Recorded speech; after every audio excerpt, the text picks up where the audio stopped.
Cited page, yeah. MLA, works cited page. You gotta start with the last name, yeah. Go to the first. You gotta put the article title in quotation marks. MLA, works cited page. You got MLA, works cited page. You got to italicize the name of publication, but don't italicize the name of the publisher. MLA, works cited page. MLA, works cited page. You got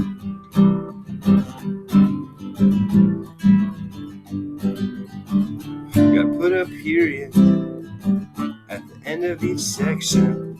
And whatever you do, don't forget that hanging indentation.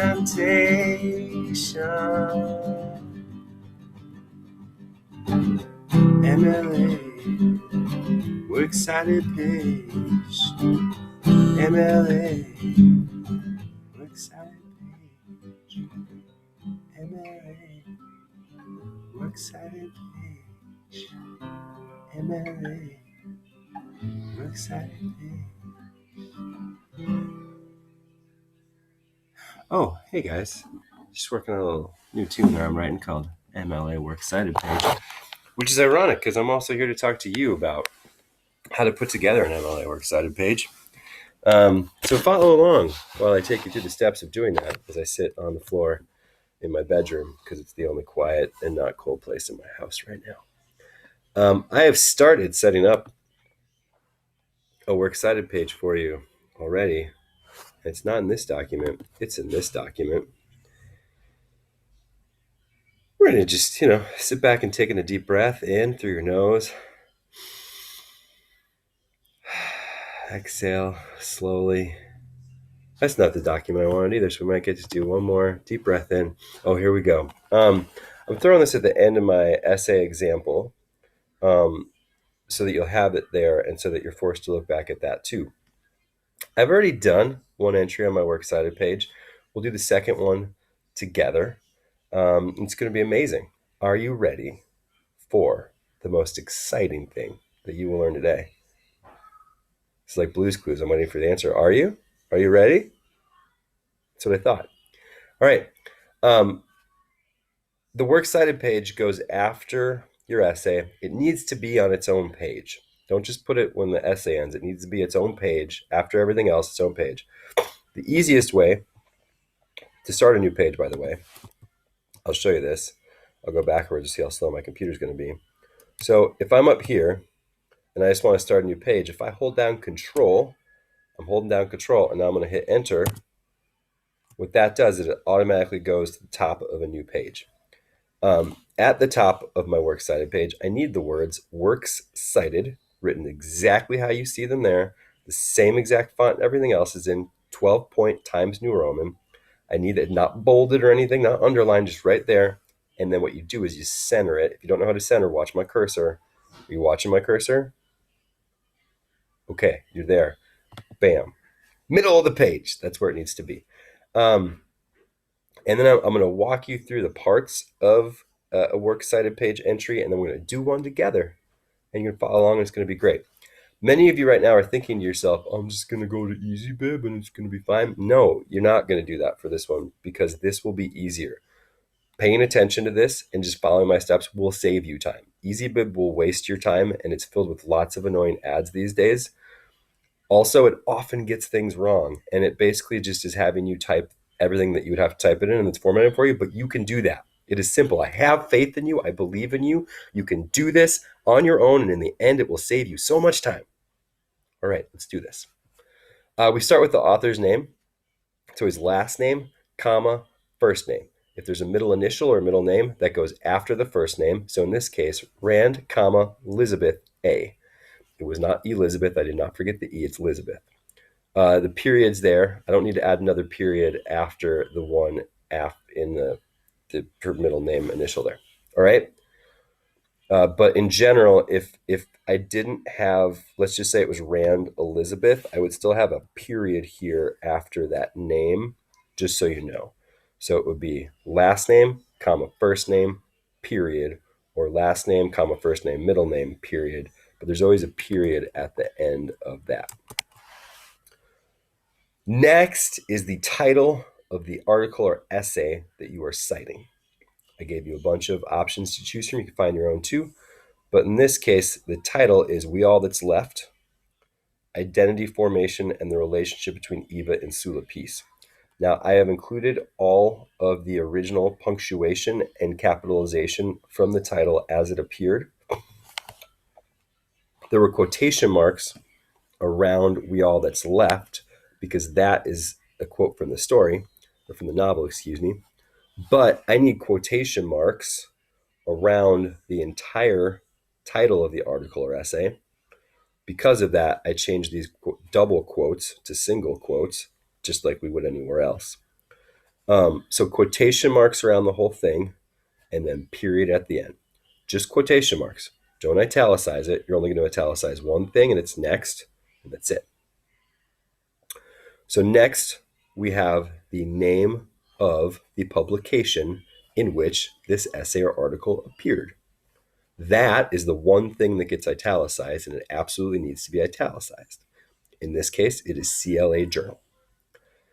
Now, with most of the articles I gave you, they come from these literary or academic journals that often have volume numbers and then the issue numbers. And that's what comes next in this case. I'm going to show you where to find that. It's super simple, super easy. But we go publication name in italics, comma, volume, comma, number, comma, and the next thing is who published this. Again, I'm going to show you exactly where to find that. In this case, the College Language Association publishes the CLA Journal. So I put College Language Association, comma, and then the publication date in MLA formatting. If we had a specific date, as in March 26th, it would actually be 26, a three-letter abbreviation for the month, which in this case is MAR, period, 2001. The date would go first, then the month, then the year. This publication is a monthly, I assume, or maybe quarterly, but it was published in March of 2001. They did not have a specific date. So MAR, period, 2001, comma, and now I'm going to give you the location. If this was a website, I would put in the URL here, but this is a journal that I have a PDF of, and I know the page numbers on which it appears. So location in this case is what pages within that journal did this article appear. In this case, it's pages 341 to 349. You put double P to represent multiple pages. If it was a single page, you would just put a single P. So PP period 341 to 349, and then a period at the very end. That is what everybody should look like. I'm going to pause this because otherwise my computer's going to slow down. I'm going to bring up the PDF of the next publication I'm going to talk about. I'm going to show you how to take that information and put it in to your next works cited entry. Get excited. Consider this your commercial break. MLA works cited page. MLA works cited page. Oh, you guys are there again. Sorry. Just working on that song again. It's going to be a big hit. Just don't be surprised if I actually don't come back to school because I've made so much money on Spotify off that song. It could happen. We're back. I'm going to show you how simple it is to create this works cited entry on your own. So simple that you would be a fool to go to EasyBib because it would be a waste of your time. Now you'll see, because I downloaded this article from JSTOR, it gives me absolutely everything I need. Already formatted how I even need it, almost in the order I need it in. It's amazing. But everything I need is here. So I've got the title of the article, I've got the author's name, I've got the source, where it came from, all these things. Now, if you ever get confused by this, I'm going to pop this when I post this video. I'm going to pop this in as another attachment to it on Google Classroom. But you will see this just tells you the order of everything that you should use when doing an MLA works cited entry. So again, author, period. Title of source, period. Title of container, in that case, the publication, comma. For the most part, some of these will have other contributors. For the most part, it doesn't. Version, number, again, that's like the volume / issue number. The publisher, publication date, location. We talked through these, but that order is here. I'm going to put this image attached with the Google Classroom entry for this. And again, it also shows you what kind of punctuation goes after each of those things. The only thing you need to know is that number 2 always goes in quotation marks. Number 3 always gets italicized. Number 2 always goes in quotation marks. Number 3 always gets italicized. Okay? Everybody with me? We're going to go back here now. Not there. We're going to go here. And there we are. So again, the first thing I start with is the author's name, last name, comma, first name, middle initial. So this is Janice M. Sokoloff. So I'm going to go back to my essay, and I'm going to start a new entry. The one thing I didn't talk about the first entry is the hanging indent. I'm going to talk about that in a second. Sokoloff, Janice M. Right? Did I get that right? Is my memory relatively intact today? Bam! For the win. Now, this is a long title, so I'm not going to remember that and type all that. I'm just going to go in here. I'm going to highlight that. I'm going to press Control C. I'm going to come back right here, put that in here. Put a quotation mark, and then here's a good trick. I'm going to do Control click. Come on, Control click. Not working. You know it's not working. Oh, here we go. I do double finger click 2 works. I'm going to do paste without formatting. Bam! And now, otherwise, the formatting might get weird from the document it came from. I'm going to put a period at the end of that. I'm going to close these quotes. I'm going to come back here. Not there. Here. This is the Journal of Black Studies. I think I can remember that. I'm going to come up here and make it italicized. Watch my cursor. Whoa, whoa. B-I-U-A. That's not some weird B-U. You can bold, italicize, underline. I know most of you are like, everybody knows that, but I don't think everybody does know that. So I'm going to hit this for italics. And now I've forgotten it because it's been so long since I was there. It was the Journal of Black Literature. Was that Black Studies? Journal of Black Studies. So Journal of Black Studies. Now I'm going to make it so it's not italicized anymore. Turn it off. Comma. What was my volume and issue number? Eventually I'll go to the right one. Volume 16, issue number 4. Volume 16, number 4. Volume 16, number 4. Volume, period, 16, comma, number 4, comma. Up next. What's up next, guys? Anybody remember? It is the publisher. We got the version, the number. Now we're at the publisher. In this case, it is published by Sage Publications. Look, it just tells me right there, Sage Publications, Inc. So we're going to go back here. Sage Publications, Inc. Comma after that. And then the last thing well, 2 more things I need, my publication date and my location. Publication date and location. So the publication date is June 1986. June, J-U-N, period, 1986, comma. And then the last thing I need is the location. So this is pages 429 to 434. Pages 429 to 434, period. But I'm not done yet. The thing that everybody struggles with and that people often forget, is the hanging indent.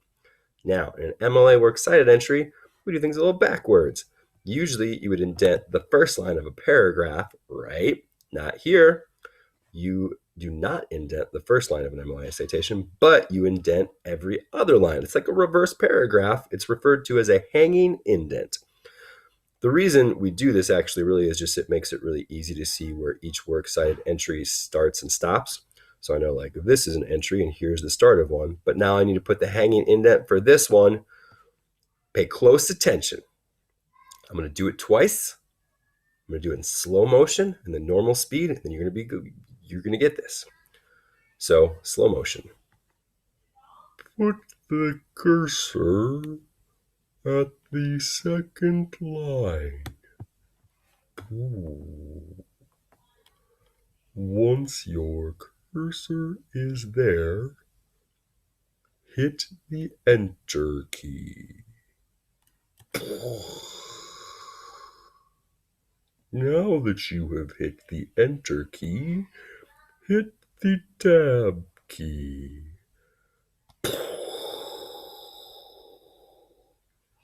Things get a little tricky now, so follow along. Take your cursor down to the next line and hit Tab. The last step, hit the backspace key.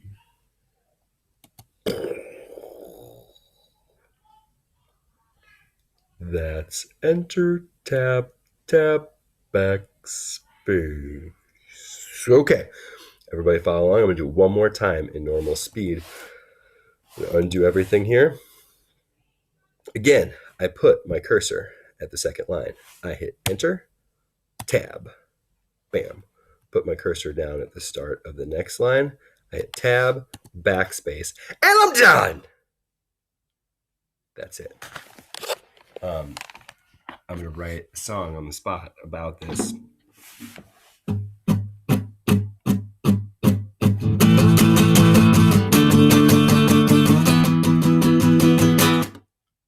To make a hanging indentation, there's just four simple things you must remember.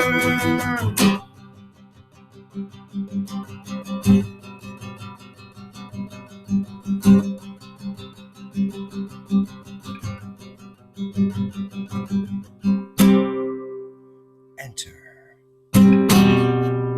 Tab, Tab, backspace.